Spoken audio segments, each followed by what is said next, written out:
자, 최근 문정부에서 정용진의 이마트24에 대해서 사실상 거의 보복 조치에 가까운 행동을 해버려서 지금 현재 인터넷에서 많은 논란이 되고 있습니다. 자, 최근 공정거래위원회에서는 유통업계를 한번 손을 봐야 되겠다면서 이마트24에 대한 현장 조사에 들어갔다라고 합니다. 자, 문제는 이게 타이밍이 굉장히 미묘하다라는 거죠. 최근 정용진 부회장은 음식을 먹은 SNS 문제로 난데없이 저쪽 진영 지지자들로부터 한바탕 난리가 난 적이 있었습니다. 뭐 맛있는 생선이나 바닷가재 요리 같은 거를 먹고 나서 음식에게 미안하다 대신에 고맙다 뭐 이런 농담을 썼던 거죠. 잡아먹어가지고 미안하지만 맛있으니까 고맙다 뭐 이런 흔한 농담을 쓴 건데, 자, 그런데 이게 결국 문재인이가 과거에 썼던 그런 방명록을 놀리는 것 아니냐 이렇게 해가지고 인터넷에 있는 사람들이 생트집을 잡게 되었던 것입니다. 자, 그래가지고 사람들은 현재 사실상 지금 이번 논란에 대해서 이거는 사실상 보복 조치다, 재벌 길들이기를 하는 것이다, 정권 말기에 접어들면서 자기들이 아직까지 건재하다라는 걸 과시하기 위해서 기업가들에게 한번 이렇게 군기 잡기에 나선 것 아니냐 조롱을 하고 있는 상황입니다.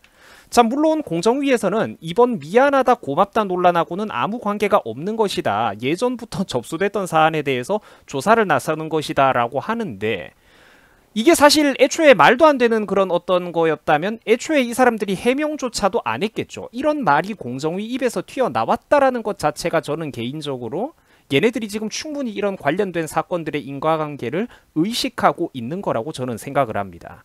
그러니까 이 미안하다 고맙다 사건하고는 논란과는 관계가 없다라고는 하는데 사유야 뭐 갖다 붙이면 되는 것이죠.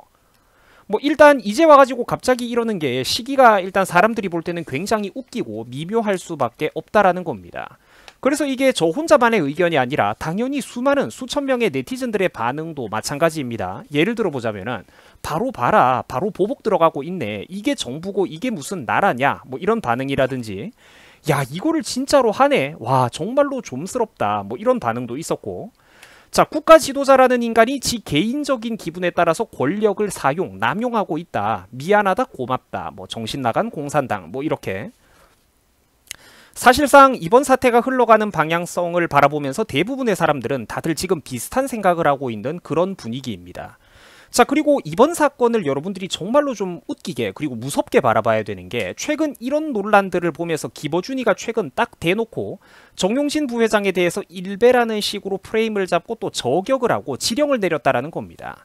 그 지령이 내려오자마자 지금 이렇게 일련의 사건들이 일사불란하게 진행되고 있다는 거죠. 일사천리로 진행되고 있다는 거죠. 그 생각해보면은 진짜로 지금 이런 대한민국이 흘러가는 방향성 여러분들 소름이 돋는 줄 아셔야 됩니다. 이게 장난이 아니라는 것이죠. 그리고 한편으로는 김어준이가 저렇게 또 건재하게 또 기세 등등 설쳐대고 있는데, 서울시장에 이번에 당선이 된 오세훈은 도대체 뭘 하고 있나 싶습니다. 물론 서울시 의회, 시의회 대부분이 민주당의 손아귀에 넘어가 있기 때문에 시장 입장에서도 어떻게 이렇게 행동하기가 좀 되게 제약이 많다라는 건 저도 알고 있지만, 그래도 시장으로서 마음만 먹는다면 본인이 적극적으로 취할 수 있는 행동도 분명히 많을 텐데, 개인적으로는 저는 또 지금 국힘당 엘리트 코스 중진들 특유의 나이브한 태도가 발현되는 게 아닌가 싶어요. 투쟁력이 없는 것 말입니다. 치열하게 피 튀기면서 이런 것 하나하나 신경 쓰고 싸우는 거는 아랫 것들이 할 일이고, 자기들은 뒤에 무게 잡고 앉아가지고 체면이나 닦고 점잔을 떤다, 무게를 잡겠다, 이런 마인드가 제가 걱정이 된다라는 거예요. 그런 거. 또 그런 병에 빠진 게 아닐까. 지금 김어준이가 방송에서 보여주는 저런 행동, 선동들, 그리고 그로 인한 막대적인 사회적 피해와 손해들은 단순히 이게 누군가의 표현의 자유를 보장해주네, 그리고 나와 생각이 다른 남을 존중하네, 이런 레벨에서 순진하게 바라볼 문제가 아닙니다. 이거는 말 그대로 정치적인 어떤 이념투쟁의 문제예요. 그런 소리를 하고 있는 사람이 있다면 그건 굉장히 순진한 사람이죠. 만약에 민주당 애들이 마침내 서울시장을 잡아먹고 집권을 했었더라면 세금으로 운영되는 우파 방송이 있을 때 쟤네들은 과연 그거를 가만히 내버려 뒀을 것 같습니까? 유튜브까지 개입을 해가지고 어떤 식으로든 흔들려고 뒤에서 온갖 압박과 손을 쓰고 있는 게 저것들이 하는 행동이잖아요. 뭘 꼬투리 잡아서라도 진작에 날리든지 최소한 박살을 내놓았겠죠. 세금이 투입되는 방송이 이쪽에 있었더라면. 아무튼 일개 이런 SNS 표현법을 두고도 사실 이거는 재벌 회장이 그냥 개인적인 SNS를 했던 것 뿐인데, 이런 한낱 SNS 표현법 하나를 두고도 지금 민주당 진영은 또 저렇게 공고하게 뭉치고 세를 과시하면서 내부 단속을 하고 사람들이 자유롭게 떠들지 못하도록, 정부에 대해서 반감을 가지고 있는 사람들이 자유롭게 떠들지 못하도록 또 이렇게 입에 재갈을 물리고 있고 경각심과 긴장감을 조성하고 있습니다.